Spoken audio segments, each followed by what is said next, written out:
Three, James? Three? Here's the question I have, Paul, for the guys at NBC and all of the people in the media there in the United States who all are so confident that Donald Trump is going to get steamrolled and wind up with about 12% of the vote or something like that.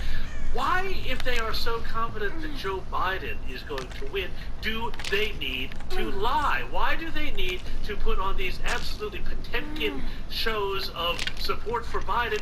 Where's the, when they should be able to say, oh, listen, you should be able to pick Biden voters off the street. Correct. Propping him up. Now, by the way, when another free-to-air network, remember there's only 4 of them in the United States, still watched by more people watching cable news. This is still where people are watching and getting their news from, just the same as the 6 p.m. news and the skew that's going on in Queensland right now on the telly. This is what happens when an independent voter asks Donald Trump a question, and I think it was rather obvious from the way that she asked the question, she was not undecided.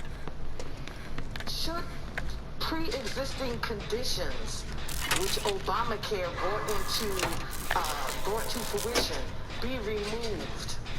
No. Please stop and let me finish my question, sir. So, of course, because she was an undecided voter who clearly was pissed off at the president and didn't get the answer that she wanted, she was, of course, brought on to the Biden Booster Network. President Trump taken to task at his town hall over whether he is going to protect pre-existing conditions in his still unannounced health care plan. An undecided voter who suffers from the chronic medical condition sarcoidosis demanded to know if Trump would keep the same insurance protections as Obamacare. So you see, she's a prop.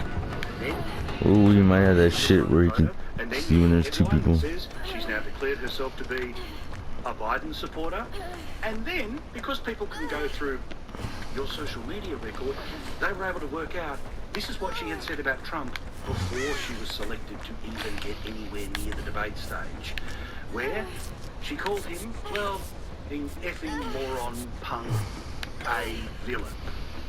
Really independent. Corey, the psychological warfare of the establishment is endless, and part of here's the latest poll, skewed towards a Democrat of 500 people, to show a bigger and bigger and bigger and bigger margin, is about breaking the spirit of those who think, oh, well, if he's going to lose by that much, I'm going to. Fuck. There's a truth to that, but let's remember, Paul, that about this same time, I think at 30 days out, Clinton was at least 14 points behind too on a national poll, and everyone thought that she was going to win.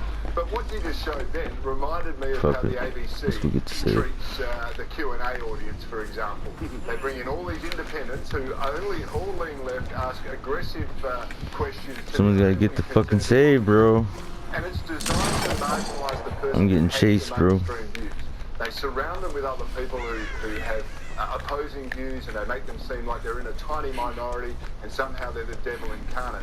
But Paul, unlike your other guests tonight, I'm probably the only undecided non-voter in the American election, but I'm going to declare now that if I had a vote, I would vote for Donald Trump, only on the basis that I think it's really creepy that an old man like Joe Biden goes around and sniffs young girls' hair. I just think that's really weird, and that made up my mind. I'm sorry. Yeah, no. Well, I'm glad. We were worried about where you were before, but he's declared.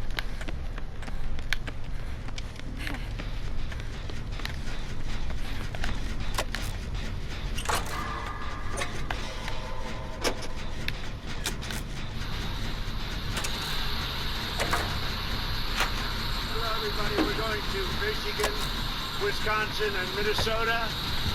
It'll be a big day. I think we had one of our biggest days ever. It wasn't reported like it should have been, but we had GDP up 33.1%. That was the biggest increase in the history of our country. And I think we're going to have some other good quarters, very good quarters. And I think next year, if you don't raise taxes like Biden wants to do, he wants to quadruple your taxes and destroy it. But if you don't do that, we're going to have the best year we've ever had economically next year. We're superseding all other countries. Our gain is bigger than any other country. Our percentage gain is bigger. And we went down less than any other country economically. So it's incredible. And we're doing very well with respect to making the turn on the pandemic. We're working very hard on that. Great therapeutics. You saw various articles today. I guess even the fake New York Times, you saw an article where people that are seriously ill are getting better. It's the first time I've ever heard him say that. We have great medicines. I would call them cures, but other people call them therapeutics. But we have some great things coming out. I gave up. It's already out. That's hilarious. Some are already in use, as you know, fully approved by the FDA. And I think that's what's happening, where people are getting better, and they're getting better much faster. So that's